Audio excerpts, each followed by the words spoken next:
Hi everybody, welcome back to the channel. If you're new here, my name's Paul Reid and I'm a professional photographer. Those of you that normally watch this channel watch it probably for my street portraits and my street photography, both very much monochrome based. But these two things, street photography and my street portraits, they're quite different in a way. My street photography is kind of capturing moments and telling stories. It is character driven and people based, but I think, my love for films from a very young age, the favourites of mine of my street photography has always been those images that kind of almost look like a still from an old movie.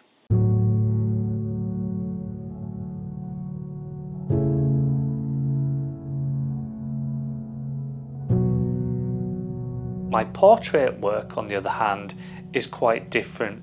It's quite in your face or in their face at times, but I never want to be unkind to the subject. I want to always make sure that I've got empathy for the subject. And I know there's a lot of photography out there where people just boost that clarity and texture and make all the shadows really come out so that it's a really edgy looking portrait, but it's also then maybe not showing that person in the best light. It's not showing them how they really are, and I don't think the subject goes away after that looking at that photograph and feeling anything other than that they don't like themselves, and it's not something that I really want to put across. Now, I know that there's situations where you maybe need to take a photograph or a portrait during maybe a difficult time. Take this portrait for instance. This is a photograph of my mum and my dad, and this was during a time, and not a very happy time really, where my dad had to go into a home with Alzheimer's, and it was during that whole COVID thing where you weren't allowed to see your loved ones properly or anything like that. So my mother's there trying to talk to my father through this pane of glass. You can kind of see the confusion as well on my dad's face, but the photograph wasn't to be unkind to my mum or my dad. It was really just to show that enduring love through those bad moments. And this portrait of my mother was round about that time as well, and this was, my mother had kind of sunk into a real depression because of not being with my dad anymore. And it was just like that big chair, that was my father's chair, and there she is almost kind of being swallowed up by it. And again, I kind of took this photograph. My mother had no idea I was taking this photograph, but again, I just felt it was a moment and it meant something. So there are moments where you maybe want to take a portrait or a photograph that feels uncomfortable, but you must just keep that empathy and just search your motives in taking that portrait or photograph in the first place. My street portrait, it's an exchange. They're getting as much out of it as what I'm getting out of it as the photographer, and that's really important.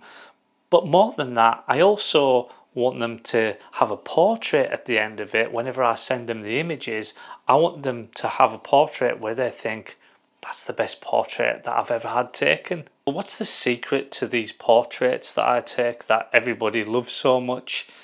I mean, it's not a secret that I'm keeping, because I'm going to tell you exactly what my approach is. Before I do that, I just want to do a quick bit of self-advertising. My Monochrome portraits book, there's still a few left of these, believe it or not, and there's only 500 copies of this book being printed, and I've been so happy that it's sold so well. Every one of them is signed and numbered, so there's still a few left of this. It's jam-packed full of the portraits that I take, years worth of work, so you can still get a copy of that. Like I said, there's only a few left. And then I've also got open for pre-order my Monochrome Moments book as well. This is a great thick book, absolutely jam-packed full of my street photography. I'm so pleased with this book. I absolutely love it. And again, there's only 500 copies of this book also, all signed and numbered. And if it sells as well as the portraits book, then I'm sure it won't be about for long either. So I'm going to leave a link in the description to both of those books. I really appreciate everybody that has bought books and already pre-ordered this Monochrome Moments book so far. I appreciate your support, and I'll leave that link in the description. Now back to the subject at matter. One of the comments that I get most about my portrait work is that you can almost feel the soul of the subject, that they really pull you in, that the subject hypnotizes people. And I have to ask myself, when people say that, why is that? And why aren't all portraits like that? Why is everybody not naturally taking portraits that really look into the person? So firstly, the approach is everything. The conversation is everything, and the connection is everything. A portrait, a really good portrait, will be a portrait that's as much of you as the photographer as it is of them. Whatever they're thinking about you at that time when you're taking the photograph, that's gonna come across in the portrait. It's got to be intimate. Be honest.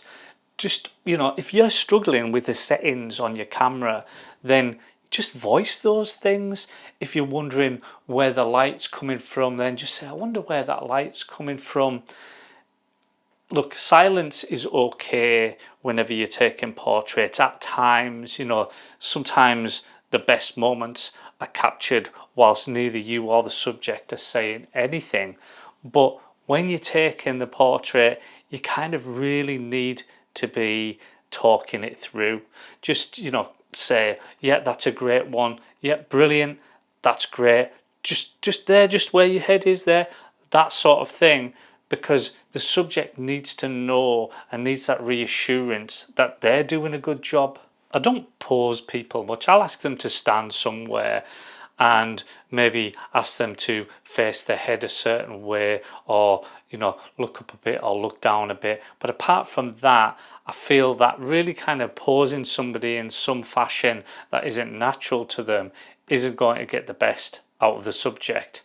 I really like things to kind of flow naturally. Sometimes I might say, if they just do something, maybe they kind of brush their hair or something like that, I might say, just do that again. Just simply because I've missed that moment and I kind of maybe want them to do something like that again. I definitely do ask the subject to look directly into the lens for some of the photographs. I really want, afterwards, I want them to leave feeling like they know me, and I want to feel like I know them as well. And then whenever people look at the portrait, I want them to feel that way as well. I want them to feel pulled into that image because they feel familiar with the subject. Now, does the gear matter when you're taking portraits? And I think it really does to an extent. So I never shoot anything longer than a 50mm lens. Most of the times I'm doing portraits, I'm shooting with either a 28mm or a 35. And what this causes is this closeness, this intimacy between me and the subject. This is so important, to be close to the subject. Shooting with an 85 or something like that miles away isn't going to get you that intimacy. It really needs to be something where you're close to the subject. If you are close to the subject, what's going to happen is everything, all the distractions that are all around you, that'll all fade, and then it's going to feel for the subject and yourself that it's just you and them. The camera itself, that really doesn't matter that much. Whatever sensor you've got in your camera doesn't really matter so much for the portrait. Look, I shoot both digital and film, and I shoot the Q2 monochrome, and I shoot with an M6. I shoot film on that. Look, that's two opposite ends. One is really, high definition, and the other one is just the complete opposite of that. And I like both of those equally, but that goes to show that even if you've got a camera, within the last 15 years or something like that, a sensor from the last 15 years, it's going to be good enough to get fantastic portraits. I did a portrait shoot of a guy called Matt from a group called Brown Bear. Fantastic singer, fantastic band. But it was obviously a lot easier to do this portrait of him than it is to do a brief encounter, to do a street portrait of somebody that you've just met. When I was walking around with Matt, I was walking around Glasgow and we were just going places and chatting, and I was just taking his portrait all along the way. And then, we went to a pub, the oldest pub in Scotland, and we had a drink and we talked, and then I took some shots in there. Now, I took both digital and I took film. Actually, here is a comparison between a photograph that was taken with the Q2 Monochrome and a one that was taken with the M6. So one was with Tri-X 400 and one was with the Q2 Monochrome. I know that you're going to be able to tell the difference just because of the focal length, but just have a look at these and kind of how similar they are in a way.